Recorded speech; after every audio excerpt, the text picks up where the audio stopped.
नमस्कार दोस्तों, मेरा नाम है शिवम और आप देख रहे हैं जेएनवी पाठशाला। मैं एक जवाहर नवोदय विद्यालय का स्टूडेंट हूं और इस वीडियो में मैं आपको बताऊंगा कि क्लास 9th का सिलेबस क्या है और उसका एग्जाम पैटर्न्स क्या है, मतलब किस सब्जेक्ट से कितने मार्क्स का क्वेश्चन आता है। ये सभी चीजें आप स्क्रीन पे देख रहे हो, तो आप देख लो। इंग्लिश से 50 मार्क्स का क्वेश्चन, हिंदी से 50 मार्क्स का, मैथ और साइंस से 35 मार्क्स का क्वेश्चन आएगा। और उसके बाद से बात आती है अब सिलेबस का कि सिलेबस क्या क्या आता है। तो आप वीडियो के साथ बने रहिए, मैं आपको आगे पूरा सिलेबस एकदम एक एक चैप्टर वाइज आपको मैं बताने वाला हूं। यहाँ तक कि ये भी बताऊंगा कि इन सभी सिलेबस को आप कैसे कवर कर सकते हो, आप कहाँ कहाँ से किस किस सोर्स से आप इसको पढ़ सकते हो। तो इस पूरे वीडियो के साथ आप वीडियो को देखते रहें लास्ट तक, आपको सभी जितने भी डाउट्स है वो सभी क्लियर हो जाएंगे इसी वीडियो में सिलेबस को लेकर के। यार चलो अब हम अपना सिलेबस शुरू करते हैं। इसमें ज़्यादा आप कंफ्यूज मत होना, कॉपी पेन से मत लिखो, आप इसका स्क्रीनशॉट ले लेना, बाद में आप इसको अपने कॉपी पेन से लिख लेना। आप वीडियो को आराम से समझ जाओ। इंग्लिश का हम देखना है तो सबसे पहला इसमें है कॉम्प्रहेंशन यानी ऑन सीन पैसेज, दूसरा है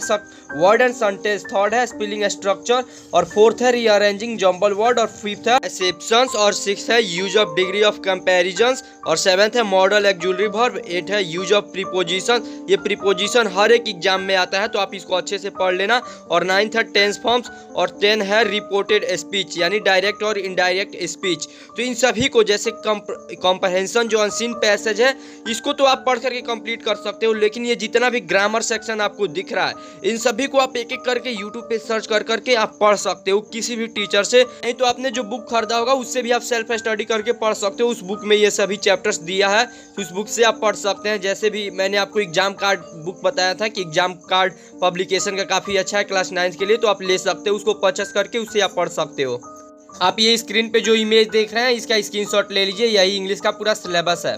यार अब हम बात कर लेते हैं हिंदी की। तो हिंदी में जो सबसे पहला चैप्टर है वह है वर्ण विचार, दूसरा है शब्दभेद, तीसरा है पर्यायवाची और विलोम, चौथा है शब्द विवेक और पांचवा है पदभेद और छठा जो है वो है पद परिचय, सातवां जो है अशुद्ध वाक्य को शुद्ध करना, ये भी नॉर्मल आता है। उसके बाद से जो आठवां है वह है वाक्य रचनांतरण यानी सरल, संयुक्त और मिश्र वाक्य के बारे में आपको पढ़ना है। और उसके बाद से नौवां है मुहावरे और 10वां है लोकोक्ति यानी कहावतें। तो इन 10 चैप्टर के बारे में आपको पढ़ना है। और इसमें जो खंड बी है वो है अपठित बोधात्मक प्रश्न यानी अपठित गद्यांश। इसमें भी गद्यांश आएगा, एक प्रकार से अनसीन पैसेज हिंदी में आएगा, तो उसको पढ़ करके आपको आंसर देना रहेगा। पैरा कुछ आएगा उसको पढ़ करके और आंसर देना रहेगा, तो ये तो आप कंप्लीट कर लोगे। और बाकी जो बचे ऊपर के 10 चैप्टर तो आपके बुक में दिया रहेगा, तो आप वहां से भी पढ़ सकते हो। नहीं तो नॉर्मल सी बात है कि आपको बहुत सारा व्याकरण पहले से आपका तैयार होगा, नहीं भी होगा तो आप यूट्यूब से तैयार कर सकते हो, नहीं तो आपका अपने सेल्फ स्टडी से भी आप बुक से पढ़ सकते हो। अपने साइंस के सिलेबस को देखते हैं तो हमारा जो साइंस का सिलेबस है उसको यूनिट वाइज बांटा गया है। एक यूनिट में कई चैप्टर्स हैं। पहला यूनिट है फूड और उसमें है crop production and management, micro organism, food prevention. दूसरा जो है वो हमारा मटेरियल है, इसमें है synthetic fibre, plastic, metal and non metal. और उसके बाद से तीसरा है हमारा मटेरियल सेकेंड, उसमें है coal and petroleum, refilling of petroleum, fossil fuel, combination and flame. चौथा है हमारा लिविंग और नॉन लिविंग, इसमें हमको पढ़ना है cell structure and function, conservation of plant and animals और wild life sanctuary and national parks. और उसके बाद से पांचवा हमको पढ़ना है रिप्रोडक्शन, इसमें हमको पढ़ना है sexual and sexual reproduction reaching the age of adolescence. उसके बाद से छठा हमको पढ़ना है फोर्स, इसमें हमको पढ़ना है frictional force, gravitational force, thrust and pressure. उसके बाद से सातवां हमको पढ़ना है लाइट, इसमें हमको पढ़ना है reflection of light, multiple reflection, human eyes, care of human eyes. उसके बाद से साउंड हमको पढ़ना है, ह्यूमन ईयर पढ़ना है, loudness and pitch, audible and non audible sound. आठवां हमको पढ़ना है chemical effect of electric current और इसमें हमको पढ़ना है इलेक्ट्रोप्लेटिंग। और उसके बाद से नौवां हमको पढ़ना है नेचुरल फेनोमेनॉन, इसमें हमको लाइटनिंग पढ़ना है, अर्थक्वेक पढ़ना है, pollution of air and water पढ़ना है। और जो हमारा लास्ट चैप्टर है उसमें हमको पढ़ना है सोलर सिस्टम, इसमें हमको पढ़ना है स्टार और कॉन्स्टेलेशंस। आप तो इतने सारे चैप्टर सुन करके आपको awkward लग रहा होगा, आपको तो मतलब टेंशन हो गया होगा कि इतने सारे चैप्टर्स पढ़ना है। डोंट वेरी यार, आप क्लास 8 का सिलेबस देखो, आपके पास जो भी बुक हो या एनसीईआरटी का बुक हो या किसी अदर भी पब्लिकेशन का, आप देखोगे तो उसमें सेम का सेम हूबहू चैप्टर्स आपको मिल जाएंगे। यानी इसे साफ साफ है कि आपको साइंस के लिए किसी भी अदर जगह से पढ़ने की जरूरत नहीं है। आपके पास जो भी क्लास 8 का बुक है आप उसी से साइंस को काफ़ी अच्छे से पढ़ सकते हो एकदम डिटेल में, क्योंकि पूरा का पूरा सिलेबस क्लास 8 का ही है।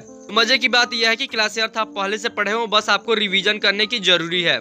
अब मैथ का सिलेबस हम देखते हैं। मैथ में हमारा पहला चैप्टर है रेशनल नंबर, दूसरा है स्क्वायर एंड स्क्वायर रूट, तीसरा है क्यूब एंड क्यूब रूट, चौथा है एक्सपोनेंट एंड पावर, पांचवा है डायरेक्ट एंड इनवर्स ऑपरेशन, छठवां है कंपैरिजन क्वांटिटी, इसमें हमको percentage, profit loss, discount, simple interest और कंपाउंड इंटरेस्ट पढ़ना है। सातवां है हमारा algebraic expression and identities including factorisation, इसमें हमको फैक्टराइजेशन भी पढ़ना है। आठवां है linear equation in one variable, और नौवां जो हमारा चैप्टर है वो अंडरस्टैंडिंग क्वाड्रिलेटरल, इसमें हमको पैरेललोग्राम, रेक्टेंगल, रोम्बस और स्क्वायर को पढ़ना है। 10वां हमारा है मेंसुरेशन, इसमें हमको प्लेन फिगर का एरिया, प्लेन फिगर पढ़ना है। दूसरा surface area, volume, cube, cuboid and cylinder.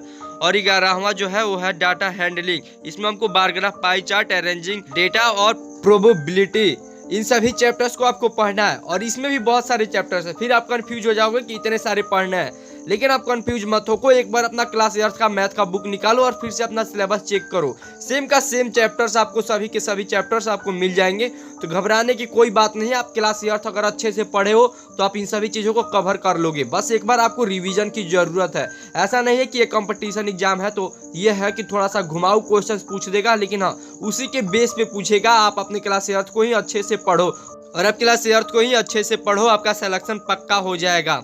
तो आपके लिए एक इन्फॉर्मेशन, अगर आपने अभी तक फॉर्म नहीं भरा है तो फॉर्म आ गया है, आप आई बटन पे देख करके अपना वीडियो देख लीजिए, उसमें मैंने फुल डिटेल में बताया हुआ है कि फॉर्म कैसे भरना है। आप फॉर्म भर लो और अपने तैयारी में लग जाओ। फिर होगी अगली मुलाकात अगले वीडियो के साथ।